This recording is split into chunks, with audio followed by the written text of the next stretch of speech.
राम कृष्ण हरि बोलो राम कृष्ण हरि राम कृष्ण हरि बोलो राम कृष्ण हरि राम कृष्ण हरि बोलो राम कृष्ण हरि राम कृष्ण हरि बोलो राम कृष्ण हरि राम कृष्ण हरि बोलो राम कृष्ण हरि राम कृष्ण हरि बोलो राम कृष्ण हरि राम कृष्ण हरि बोलो राम कृष्ण हरि राम कृष्ण हरि बोलो राम कृष्ण हरि। तो दोस्तों हम सब लोग हैं तैयार। आज है भागवत का तीसरा दिन। तो ये देखो मेरे बच्चे तैयार हो गए हैं। ये देखो ये वाला फूल, ब्रांड देखा है। हाँ, और ये वाला फूल क्रिसमस पत्तियाँ, वाला क्रिसमस वाला हाँ तोड़ते रहती हैं बस फूल पत्तियाँ घरों के बाहरों से। देखो गुलाब। तो आप लोग आज मेरा वीडियो पूरा देखिएगा और मेरे वीडियो पे पूरे बने रहिएगा लास्ट तक, फिर आपको पता चलेगा कि आज भागवत में कितना अच्छा हुआ। क्या कर रही है ये देखने गुलाब की दिखा मस्ती। रही हूँ। तो इन्होंने तो अपने खाने पीने का इंतज़ाम कर लिया क्योंकि वहाँ लग जाती है भूख, लेकर जा रहे हैं ये पैसे वहाँ पे। दुकान दुकान में बहुत ज़्यादा पास है। दुकान पास है, इनके मज़े आ गए। देखो गुलाब। हाँ तो लग तो रहा है। चलिए फिर हम लोग चलते हैं, भागवत कथा का आनंद लेते हैं और आप भी बनी रहिएगा इस वीडियो में पूरा भागवत कथा का आनंद लेते हुए। अग्नि में भक्ति देते हुए, हव्य प्रदान करते हुए, आहुति देते हुए मंत्र के बाद एक चीज बोली जाती है। क्या बोलते हैं? बोलो। जब आहुति देते हो क्या बोलते हो लास्ट में? स्वाहा। स्वाहा। तो स्वाहा क्या है महाराज? स्वाहा अग्निदेव की पत्नी का नाम है। अग्नि देवी की पत्नी का नाम स्वाहा है। और महाराज एक बात का ध्यान रखना, आप यज्ञ कर रहे हो, यज्ञ बैठे थे मुनि व्यास, उसी समय देव ऋषि आ गए उनके पास। और जब देव ऋषि आ गए तभी क्या हुआ? बोले ऋषिराज आज मुख पर छाई कुछ गहरी चिंता है, चिंता रहित बताओ तो इस चिंता का कारण क्या है।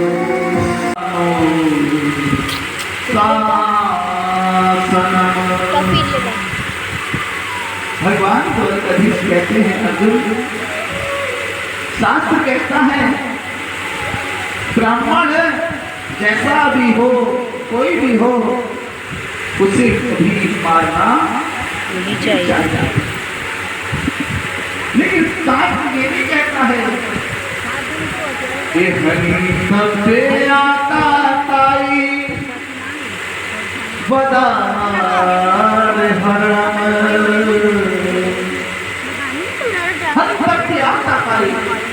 ब्राह्मण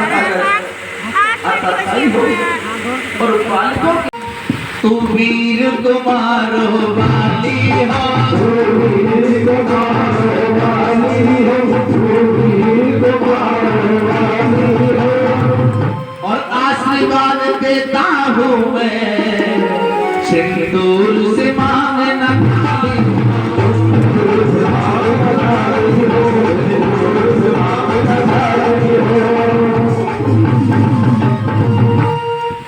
अब द्रौपदी ने कहा, अब द्रौपदी कह रही है बाबा सिंदूर से मांगना खाली हो, तू वीर कुमारो वाली हो।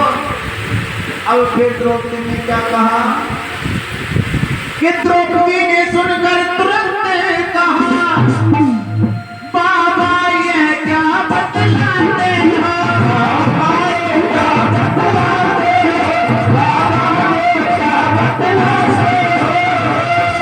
और कल कुछ आज कुछ और कहा, तुम सत्यव्रती कहलाते हो।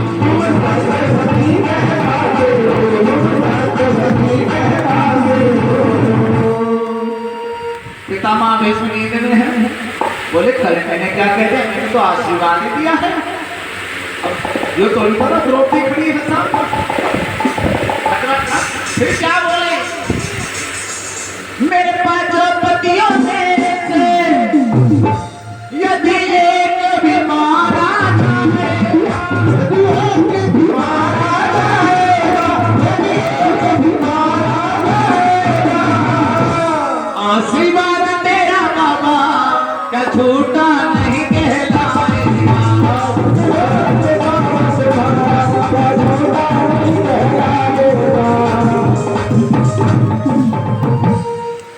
अब महाराज पिता माँ विष्णु सोच रहे कि 5 पति किसके हैं नींद में।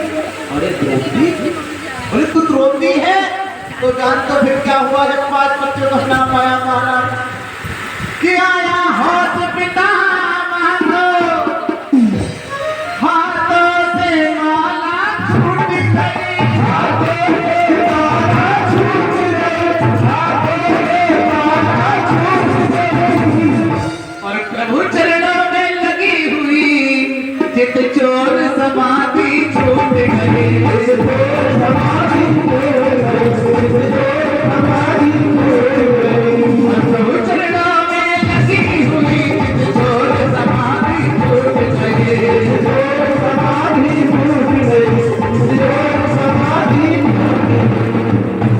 तो महाराज जब समाधि छूट गई ना फिर क्या हुआ, द्रौपदी से कहा पिता विष्णु ने तुझे लेकर यहाँ कौन आया, तेरे तुम्हें अंदर इतना दिमाग यहाँ तुझे लाने वाला कौन है, इस तरह रूप बदलकर तुझे लाने वाला कौन है।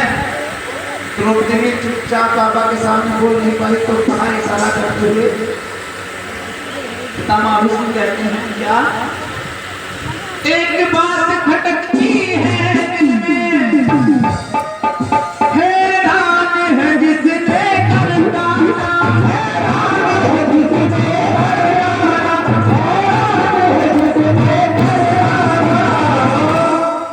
बदला बेटी में कहाँ छिपा, इस जगह तुझे लाने वाला, इस जगह तुझे लाने वाला, इस जगह तुझे लाने वाला। द्रौपदी ने कहा इशारा करते हुए शिविर से बाहर इशारा करा। अब शिविर से बाहर जब देखा क्या देखा कि बाहर आकर जो देखा है टोटी का दृश्य निराला, टोटी का दृश्य निराला, टोटी का दृश्य निराला। और क्या हुआ, पीतांबर का घूंघट ओढ़े, पीतांबर का घूंघट ओढ़े, वो बड़ा बांसुरी वाला, वो बड़ा बांसुरी वाला, वो बड़ा बांसुरी वाला। महाराज क्या कर रखा है भगवान ने अपना जो पीतांबर है ना उससे लिया और ऐसे खड़े थे दासी खड़ी रहती है।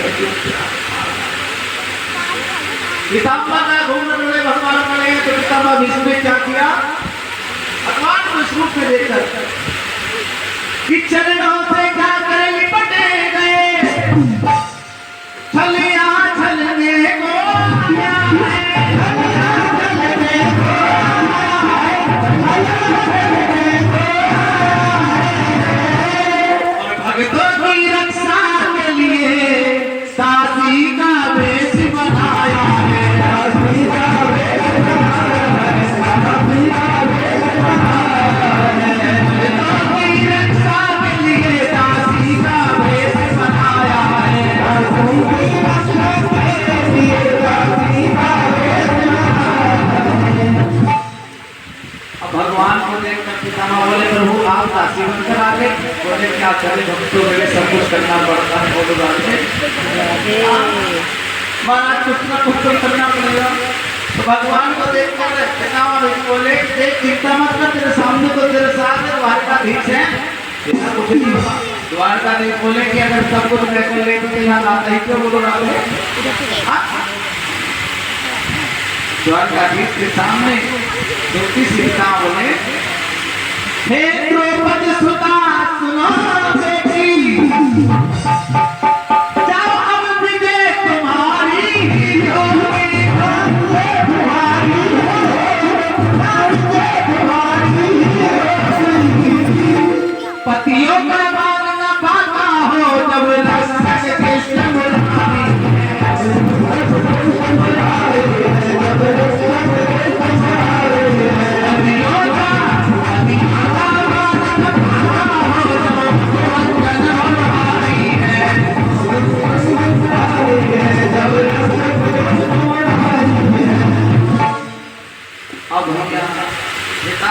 उसमें बोले कि जो द्वारिका देश है तो सब कुछ हो सकता है। द्वारिका देश बोले कि अपनी व्यवस्था अपना आप जानो, हमें नहीं पता। तो पितामह बोले कि देखो प्रभु, हम नारी पे कभी शस्त्र नहीं चलाते, आज नारी पे कभी शस्त्र नहीं चलाते, बस इतना जान लीजिए, लेकिन इसके बदले आपको मुझे कुछ देना पड़ेगा। क्या देना पड़ेगा? बाबा जब अंत समय मेरा सामने तू हो, मेरे प्राण चले जाए, बस उस घड़ी तेरा दर्शन होना चाहिए। और मैं हर व्यक्ति से कहता हूं कि लगो के हर घड़ी मेरे दाता तेरा नाम आ जाए और झुका हो शीश तेरे चरणों में, उसी वक्त मेरी मौत का पैगाम आ जाए, उसी वक्त मेरी मौत का पैगाम आ जाए। मेरे चरणों में सर झुका हुआ है और एक प्राण में चले जाएंगे तो फिर तो मेरा मौत हो जाएगा। वो राधे इसी कारण भगवान पितामह भीष्म को दर्शन देने गए हैं। इतना करना स्वामी, जब प्राण तन से निकले गोविंद नाम लेकर, जब प्राण तन से निकले, जब प्राण तन से निकले, श्री गंगा जी का तट हो, यमुना का बंसी बट हो, मेरा सावना निकट हो, जब प्राण तन से निकले, जब प्राण तन से निकले। बस ये आप प्रभु के चरणों में प्रभु, बस तू हो, उसमें तुलसी का नाम हो तो समझ लेना तेरी प्राप्ति हो जाएगी। जैसे पितामह भीष्म ने देखा, प्रभु को देखते देखते उनसे दिव्य ज्योति निकली है, वो ज्योति प्रभु के समाहित हो जाती है। गोविंद भगवान की जय। क्या बोलना पड़ेगा? थोड़ा जोर से बोलो।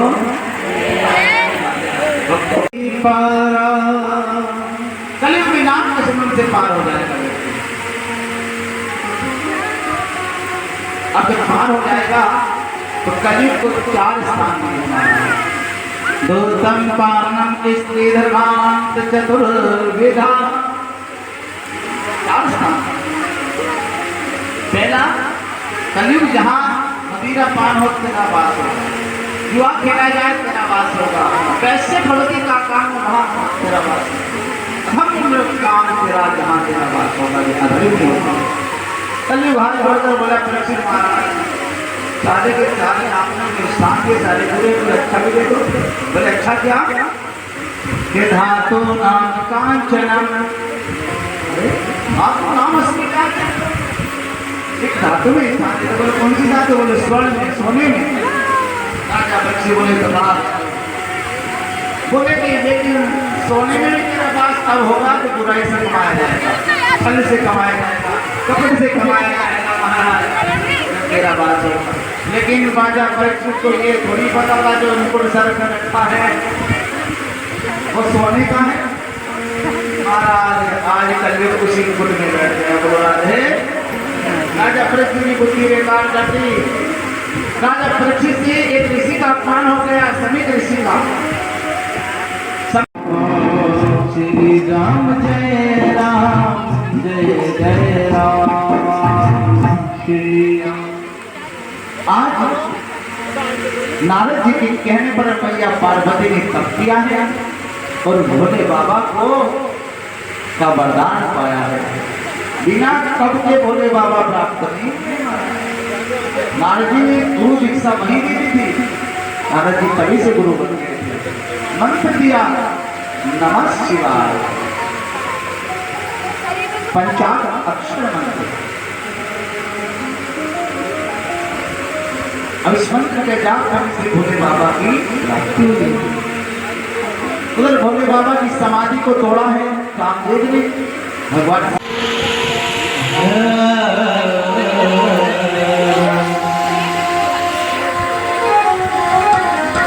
के कैलाश पर्वत सो पर्वत, जहाँ भोले करत विषपान, और दुल्हन बनेगी आज शैलजा,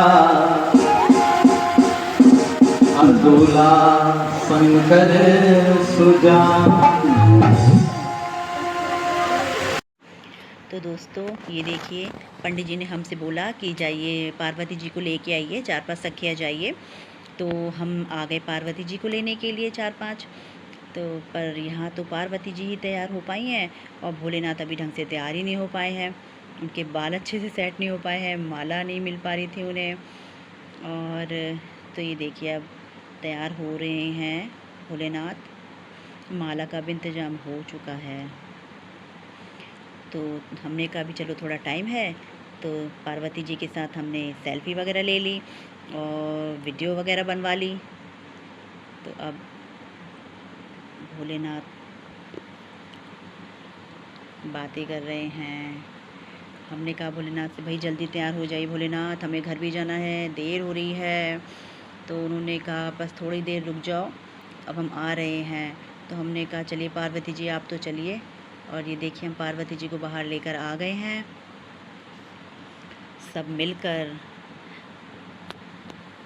हमें तो ऐसी फीलिंग आ रही थी जैसे हम सच में पार्वती जी को बाहर लेकर आ रहे हैं जयमाल के लिए। तो ये देखिए दोस्तों, पार्वती जी आकर खड़ी हो गई हैं और पीछे पीछे आए हैं भोले बाबा। देखिए, ये देखिए भोले बाबा और पार्वती जी की जोड़ी कितनी प्यारी लग रही है। असलियत में भी इतनी ही प्यारी लगती होगी, इतने ही अच्छे लगते होंगे वो। तो अब पंडित जी ने कहा कि जल्दी जल्दी सब कीजिए। तो अब होगी भोलेनाथ और पार्वती जी की जयमाल। ये देखिए आ गई है जयमाल। पार्वती जी ने डाल दी है भोलेनाथ के गले में माला और भोलेनाथ ने भी डाल दी है पार्वती जी के गले में जयमाल।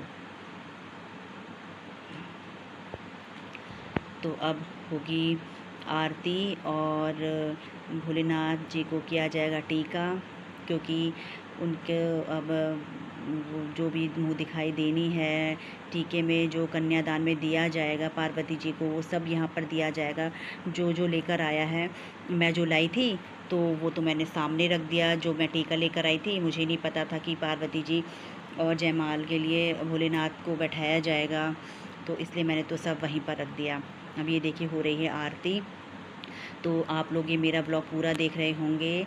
तो अगर आप लोगों को मेरा ब्लॉग पसंद आता है तो मेरे चैनल को लाइक फॉलो सब्सक्राइब ज़रूर करिए और हाँ बेल आइकन को प्रेस करना ना भूलिए।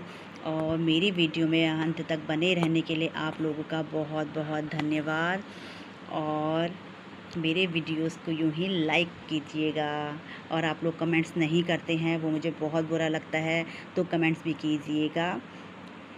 Bye and take